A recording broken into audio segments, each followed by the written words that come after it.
नमस्कार, माय माउली हिंदी समाचार में आपका स्वागत है और मैं हूं शेख इस्माइल। आदिलाबाद विधायक पायल शंकर और सांसद नागेश ने कहा है कि गांधी एक महान व्यक्ति थे जिन्होंने दुनिया को एक महान संदेश दिया था कि अहिंसा के माध्यम से कुछ भी हासिल नहीं किया जा सकता। महात्मा गांधी की जयंती के अवसर पर आदिलाबाद के सांसद गुलाम नागेश ने बुधवार को जिला केंद्र में गांधी की प्रतिमा पर श्रद्धांजलि अर्पित की। इस मौके पर विधायक ने कहा है कि महात्मा गांधी के इतिहास के बारे में बताने के लिए कोई भी घंटे पर्याप्त नहीं है।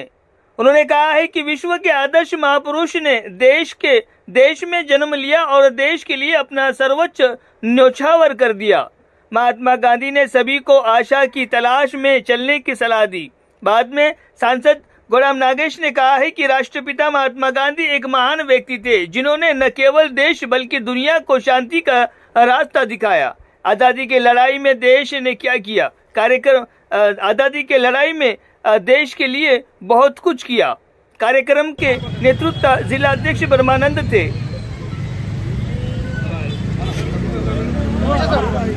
महात्मा गांधी गुरिंची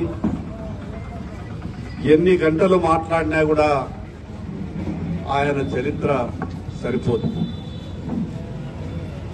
ప్రపంచానికి ఆదర్శమైనటువంటి మహానుభావుడు ఈ దేశంలో పుట్టడం, ఆయన సర్వస్వం ఈ దేశం కొరకే త్యాగం చేయడం, మహాత్మా గాంధీ గారి యొక్క ఆశయాలకు అనుగుణంగా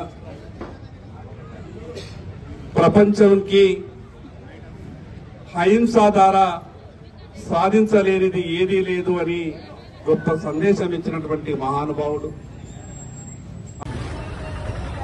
ఈ శుభ సందర్భాన నాకు నమస్కారం తెలియజేస్తూ జాతిపిత మహాత్మా గాంధీ గారు ఈ దేశాన్నే కాకుండా ప్రపంచాన్ని కూడా శాంతి మార్గాన్ని నేర్పించినటువంటి మహాన్ వ్యక్తి। ఇద్దరు కూడా నీతికి నిజాయితీకి నిలువబద్ధంగా ఉన్నటువంటి శాంతి దూతలు, భారతదేశ జాతి రత్నాలు ఇద్దరు కూడా ఈరోజు మన మధ్య లేకున్నా వారు ఎంతో ఉన్నగా వారి యొక్క జీవనాన్ని, వాళ్ళ యొక్క ఆదర్శాల్ని నాడున్నటువంటి పరిస్థితుల్లో స్వతంత్ర సమరయోధంలో జాతినంతని కూడా ఐక్యం చేసినటువంటి మహా వ్యక్తి బాపు గారు। అహింసా మార్గంలోనే ఏదైనా సాధించవచ్చు అనే మార్గాన్ని ఎంచుకోవడమే కాకుండా అహింస ద్వారా, సత్యాగ్రహం ద్వారా జాతిని ఏకం చేస్తూ దేశ నాయకత్వం కోసం స్వతంత్ర పోరాటంలో తెలంగాణ రాష్ట్రంలో జరుపుకునే అతి పెద్ద పండుగ అనేకమైనటువంటి వాళ్ళందరినీ సో ఈ బతుకమ్మను మనం 9 రోజులు 9 విధాలుగా పూజిస్తాము। ఎంగిలి పూల బతుకమ్మతో మొదలు పెట్టుకొని 9వ రోజు ఉన్నటువంటి సద్దల బతుకమ్మతో ఈ బతుకమ్మను మనం ముగిస్తాము। ఈ బతుకమ్మలో మనం ప్రకృతిలో దొరికే అన్ని పువ్వులతో ఈ బతుకమ్మ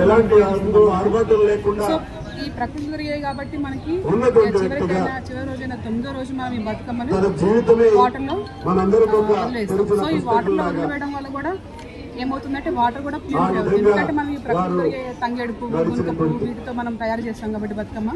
సో ఆ వాటర్లో ఉండే ఉన్నా కానీ వాటర్ వదలడం వల్ల అది కూడా ప్యూరిఫై అవుతాం। సో ఈ బతుకమ్మ పండుగ మన తెలంగాణలో అతి పెద్ద పండుగగా జరుపుకుంటున్నాము। మనకి డిగ్రీ కాలేజ్ లో ఈరోజు బతుకమ్మ సంబరాలు జరుపుకుంటున్నాము।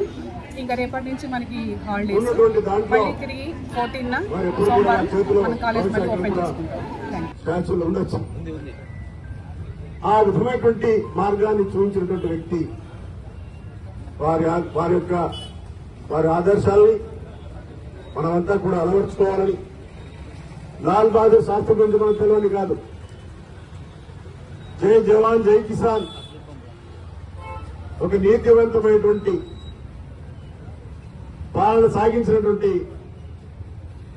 ఇప్పటికీ మేము చదువుకున్నప్పటి నుంచి కూడా, ఎందుకంటే అనేక సందర్భాల్లో రైల్వే మంత్రిగా ఉన్నప్పుడు ఒక ప్రమాదం జరిగితే, యాక్సిడెంట్ జరిగితే బాధ్యత వహించి